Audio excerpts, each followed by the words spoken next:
ዛሬ ማምሰውበታል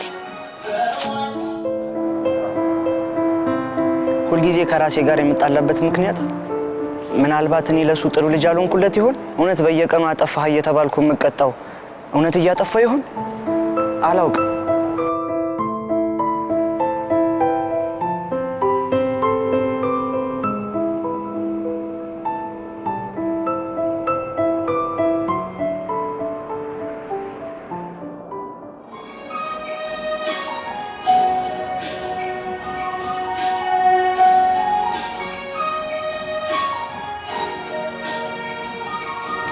እኔ ዛች ቤት ከተቀጠርኩባት ቀን ጀምሮ አንድም ቀን ሲስቅም ሲጫወትም አይቼው አላቅም ጥጉን ይዞ ብቻውን መጠጣት ይወዳል ሰዎች ራሱ ሊያወሩት ከሞከሩ ይበሳጫል ይሸሻቸዋል ዛሬ እንዴት ነው አልበዛም ጌች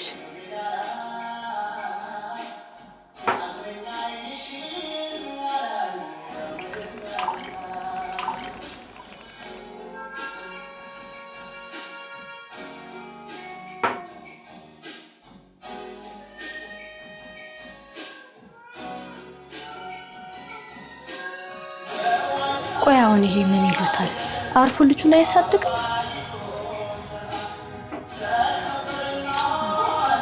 ራሱን በራሱ እያጠፋ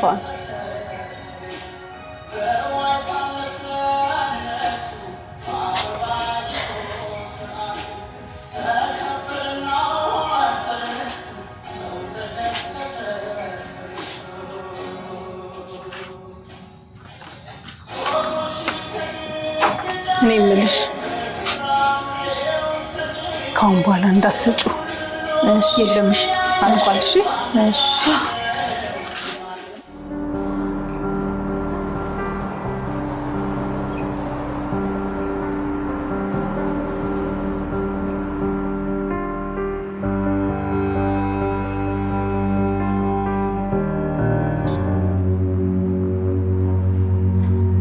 ጭንቅላት የሚወርዙበት እየመሰለው ይጨነቃል የገዛ ጓደኞቹን ሳይቀር ሸሸ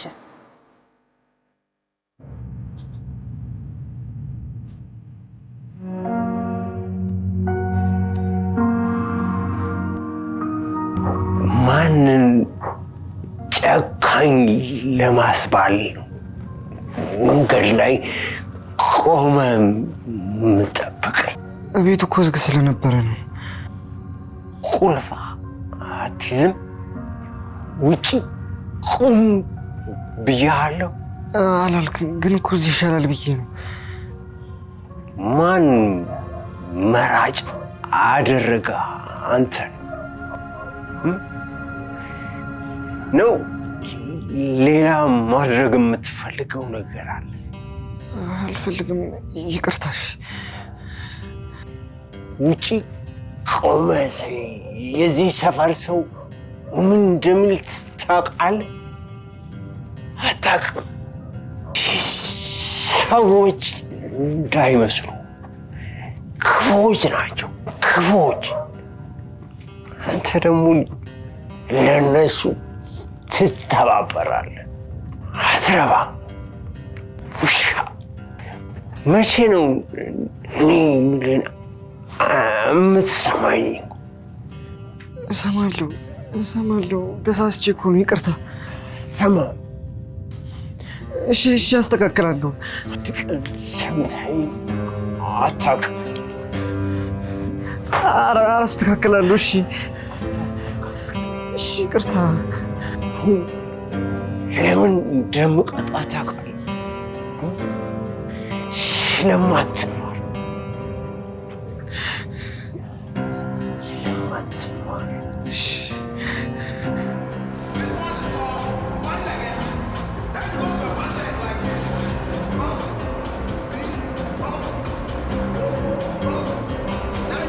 ሄደ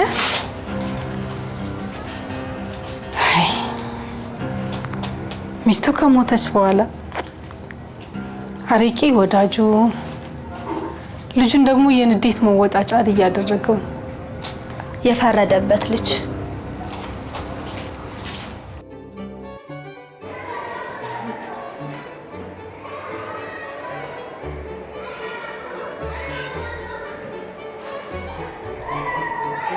አባቴ ሲነጋ ሙሉ ለሙሉ እንደሚረሱ አውቃለሁ። የማላውቀው ሳይሆን ልለምዶ ያልቻልኩት ነገር ስለሆነ ነው። ሲነጋ ጥሩ ሰው እንደሚሆን አውቃለሁ። የማታው ቁጣ፣ የማታው ምት፣ ሁሉ ነገር ይረሳል። ምናልባት እኔ እሆናለሁ ለእሱ እንደዚህ መሆን ተጠያቂ።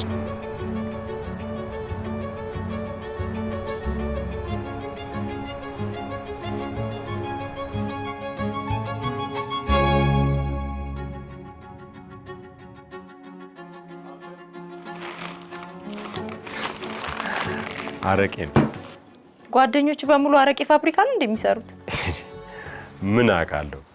ለክርስትና አረቄ ለዛውም ሁሉ ነው ወይስ የማላውቀው ነገር አለ? ምን ይኖራል? ጌች አትዋሽ።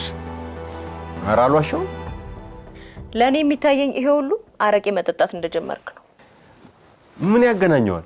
እና ምንድነው ይሄ ሁሉ? በዛ ላይ ጓደኞች ያልካቸው ሰዎች በሙሉ የሰፈሩ ሰካራም ሰዎች ናቸው። ድግስ አይደለ እንደ ደገስ ነው። ታዲያ መጠጥ ባለበት ሊጠፉ ነው? ጌች አትቀልድ። አልቀለድኩም። መጠጣት ባትጀምር ኖሮ እነዚህን ሁሉ ሰዎች አታውቃቸውም ነበር። ኧረ አልጀመርኩም። እነሱንም አንድ ሁለት ጊዜ ነው የማውቃቸው። ቆይ ደግሞ የሰፈር ሰዎች አይደሉም እንዴ? እና ምንድነው ይሄ ሁሉ? ምንድነው እንደዚህ የሚያስቆጣሽ? አንድ ሁለት ጊዜ ነው አብረን የጠጣ ነው፣ እሱንም በትንሹ። እኔ አሁን በዚህ ሰዓት ጭቅጭቅ አልፈልግም። በሰላም ልተኛ።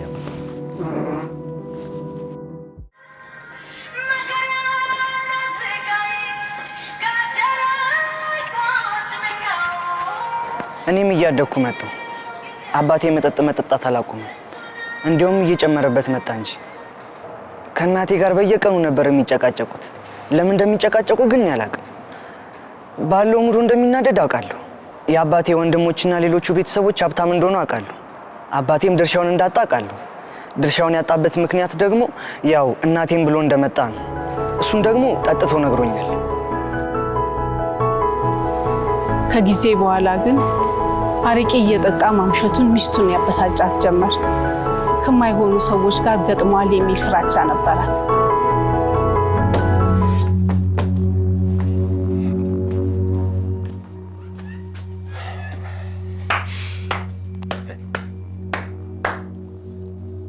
ተኝተሻል? ምን አለብሽ? ከመጀመሩ ነው እንደዚህ አይነት ሰው ይሆንከው? ምን ነው ገረመሽ? አልገረመኝም፣ አሳዝናኝ ነው። አንቺም ቤተሰቦችሽም ገደል መግባት ትችላላችሁ። ለኔ ከአንቺና ከቤተሰቦችሽ አንዲት መለኪያ አረቄ ትሻለኛለች። አንተ አይደለም ይሄን ያልከው። አረቄው ነው? አረቄው ቢሆንስ እንደዚህ የሚያስለፈልፈኝ ምን ታስቢያለሽ? እኔ እናንተን ብዬ የቤተሰቦቼን ሀብት ጥዬ ብመጣ ምንድን ነው የጠበቀኝ? ሀሜት፣ የቤተሰቦችሽ ሀሜት። እኔን እኮ ነው ያገባኸው። ለምን እነሱን አተዋቸውም? ለልጅ ብቻ ለምን አታስብም? አላስብም።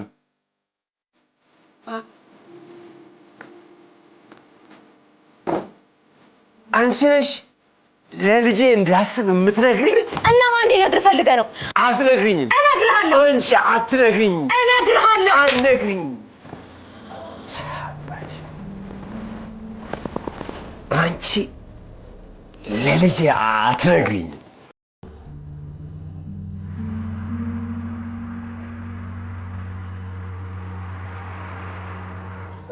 አንተ አንድ ቀን እንኳን ብትሰማኝ። እሰማሃለሁ። አትሰማኝም። እሰማሃለሁ። እሺ አንተ እኔን አትሰማኝ። አሁን አንተ ለምን አሁን ውጣል። ውጣ። እሰማሃለሁ። እሺ ውጣ። አትሰማኝም። ውጣ። ውጣ። ውጣልኝ።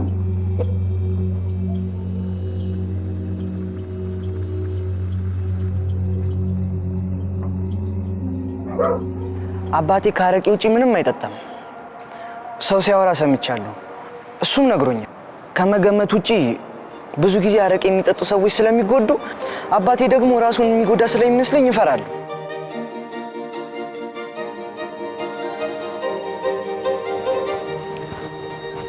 አንሄድም እንዴ? አንሄድም?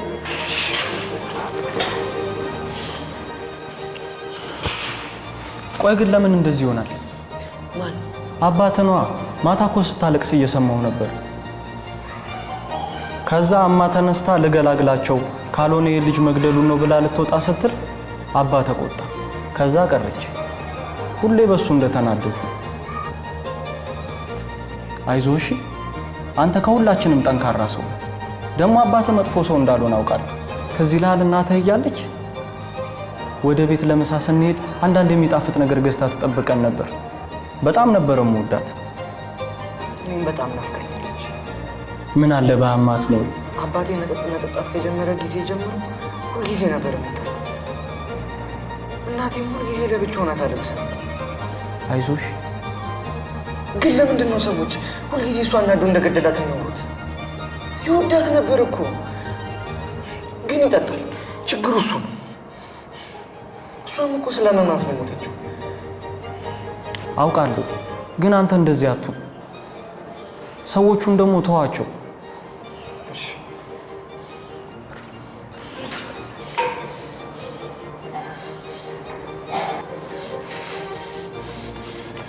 እንዴ ከየት አመጣ? አባቴ ነው የሰጠኝ። እየፈለግከውን ግዛበት ብሎኛል። እና ምን ልጋብዝ? ደስ ያለ ባለቤቱ ከሞተች በኋላ ግን ሁሉ ነገር ተቀየረ። ሰው አስጠላው። ምንም እንኳን ባለቤቱ ታማኝ ሞተች ቢሆንም ግን አቃጥሎ ገደላት የሚለው የሰፈሩ አሉባልታ ይረብሸው ጀመር። ቆይ ግን አንተ ለምን አትተዋቸው? አርፈ ልጅን ብታሳድግ አይሻልም? እነሱ መሽተውኝና ነው የምተዋቸው። አንተ እኮ እድል የሰጣቸው። ቆይ ግን አንተ ባትጠጣና ባትሰክር እንደዚህ ይሉ ነበር? አንቺ ጎረቤቶቼን አታውቂያቸው። አንድም በእነሱ ብስጭት እኮ ነው የምጠጣው። ሞኝ ነህ። ለሰው ብለህ ራስን ታጣለህ። ልጅህ ሳያሳዝንህ? እሺ ቆይ ይህንን አርቂ ብትተውስ? ሳይታወቅ ራስን ታጣለህ። መጠጥ እየሸጥሽ መጠጥ አጠጣ የምትይ አንቺ ብቻ እኮ ነው። ላንተ ብዬ መሰለህ? ለአንዱ ዓለም ብዬ ነው። ይሄ ልጅ ያሳዝነኛል። ምን ይሆናል? ያድጋል መስሎ ነው። ቢያድግም አንተ የምታሳየውን እያየ ነው የሚያድገው።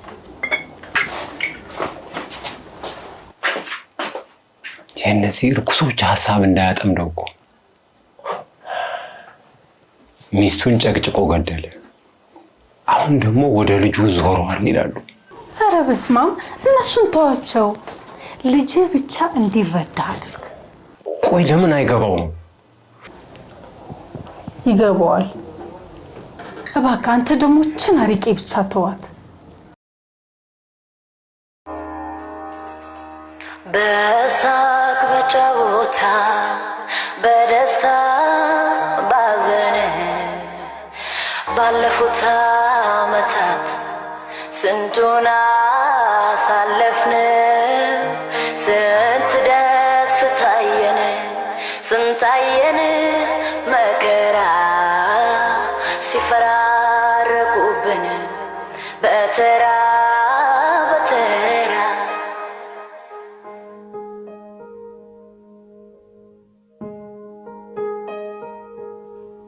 ደቂቃ አልፎ ሰዓት ሲተኩ ቀናት አለፉ ተረሱ እነዚያ ጊዜያት።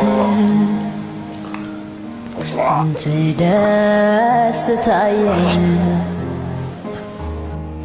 ስንታየን መከራ።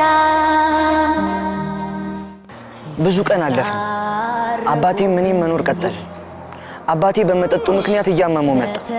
አንዳንዴ ከውስጡ ደም የተቀላቀለበት ነገር ወደ ላይ ይሏል። ሰውነቱም እየቀነሰ መጥቷል። አንዳንዴ ደግሞ ሰውነቶቹ ላይ እብጠት እያየሁበት ነው። እያየ ነው አመለጠ። ምስኪን ታሪክ እንዴት ልጁን ብቻ አሁን ሁሉም ነገር አልፏል። ትናንት እኔን ብንጠቀም ነገን ላለማጣት ነው ትጋት። እስከ ዛሬ በኖርኩበት ህይወት አንድ ነገር ተረድቻለሁ። መጠጥ ጎጂ ነው። ባሮጌው ጊዜያችን ስንቱን አሳለፍ። ከፍተኛ የአልኮል መጠን ስንጠቀም ያው የተለያዩ የሰውነት አካላትን ይጎዳል። ሞር ግን በደንብ የሚያጠቃው በተለምዶ ያው ጉበት ያው በእንግሊዝኛው ሊቨር የምንለው አካልን ይጎዳል። ከዛም ባለፈ ሁኔታ ደግሞ ወደ ጭንቅላትና ያው ኩላሊትን በመቀጠል ያው ሞር ይጎዳል። ሌላኛው ሁሉንም ሲስተም ይጎዳል፣ ግን ሞር የጉበትን ይጎዳል። ያው አልኮል መጠቀም በጣም ያው አልኮል አጠቃቀም ላይ አንድ ሰው ልጅ ያው የሚጠቀመው አልኮል የሚያመጣው ኢፌክት አለ። ስቴጆች አሉ። ያው በሕክምና ተርሞች አሉ። ግሬድ 1፣ ግሬድ 2፣ ግሬድ 3 እንደምንለው አልኮሊክ ፋቲ ሊቨር የምንለው አለ።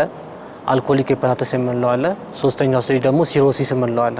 የመጀመሪያው የሚሆነው ያው በአልኮል ምክንያት የሚመጡ ጉበት ላይ የሚመጡ ችግሮች ያው ቅባት ይታያሉ። በአልትራሳውንድ ምናምን ምርመራ ላይ በሚደረግበት ጊዜ እነዛ ምልክቶች ይታያሉ። ሁለተኛው ላይ ደግሞ ያው ከቅባቱ ባለፈ የጉበት ሴሎች ስለሚሞቱ በአልኮል ኢፌክት የተወሰነ ለውጥ ያሳያል።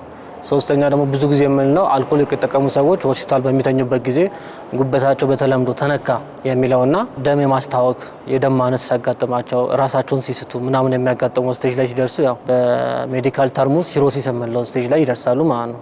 እነዚህ ሌቭል ላይ ሲደርስ ብዙ ጊዜ የመመለስ ቻንሳቸው ወይ በሕክምና የመዳን ቻንስ ቢኖራቸውም በዛው ልክ ደግሞ ወደ ሞት የሚሄድ ቻንሳቸውም ከፍተኛ ይሆናል ማለት ነው።